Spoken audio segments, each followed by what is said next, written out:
Need an elbow escape, right? So I've tried to buck trap and roll. He's riding that buck. I can't get that trap. So I'm going to go to my second option. Need an elbow escape, right?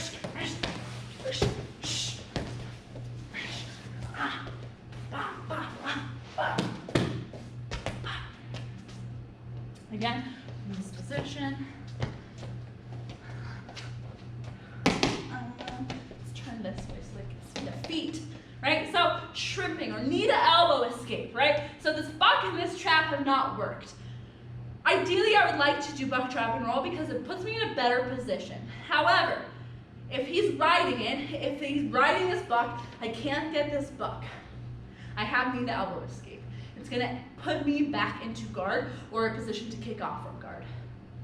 I'm going to drive my hips up just to create a little bit of space so I can roll and land on one hip. I'm shrimping over to one hip, and that leg stays straight down on the floor. My leg stays straight down on the floor. Keeping my elbow tight to his thigh, I'm then going to take my knee to my elbow, just through his leg. My knee has come up to my elbow. From there, I'm gonna need to roll to my other hip, boom, and do the exact same thing. Taking my knee to my elbow until I can wrap up into guard from here or kick off. I have a lot of options from there. Without Leo. Working on this stride. You start from your back. I want you to practice just a little buck just to get you enough space to roll your hips over onto one side. I should be on one side. The side that I'm on, that leg is flat on the ground. I need to keep my hands up to still protect my guard. If I need to, I can use my hands to push off, but ideally I would like to use my elbow. I would like to take my knee, boom, to my elbow. I'm riding underneath his leg. Knee to my elbow. From there, once I've gotten out, you want to roll over to your other side and do the exact same thing. Boom, taking your knee to your elbow and rolling from there. You can practice just up and down the floor, a shrimping position or a knee to elbow position, right? I can start from all the way down here. I can boom, boom, then roll over, boom, boom, taking my knee to each elbow, boom, boom. Just using those hips as leverage, right? Boom, boom. Taking my knee to my elbow, boom, boom.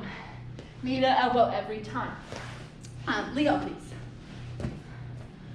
Want right here.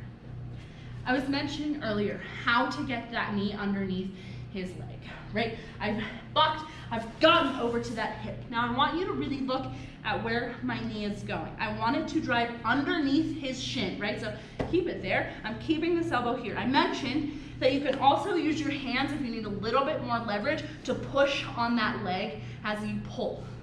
But I've lost my guard, right? I've lost a little bit of protection here. I can push through, drive that knee all the way up and around until I can roll over to that other position. At any point, you can still revert to buck trap and roll depending on his positioning.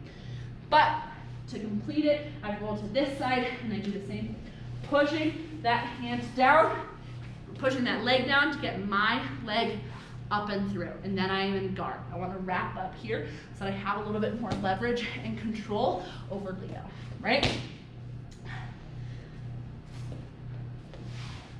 Again. Yeah.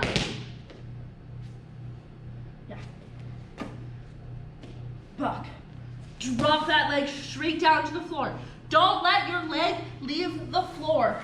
Keep it nice and tight to the ground as you just drive underneath his leg, right? So again, without Leo, when I land here with that leg straight, keep your leg tight to the floor and shrimp away. It's called shrimping in some other combatives. It's called knee to elbow because I do want to get my knee to my elbow. But I want to basically make my body into a shrimp. And then I'm going to roll over to the other side and keep going from there.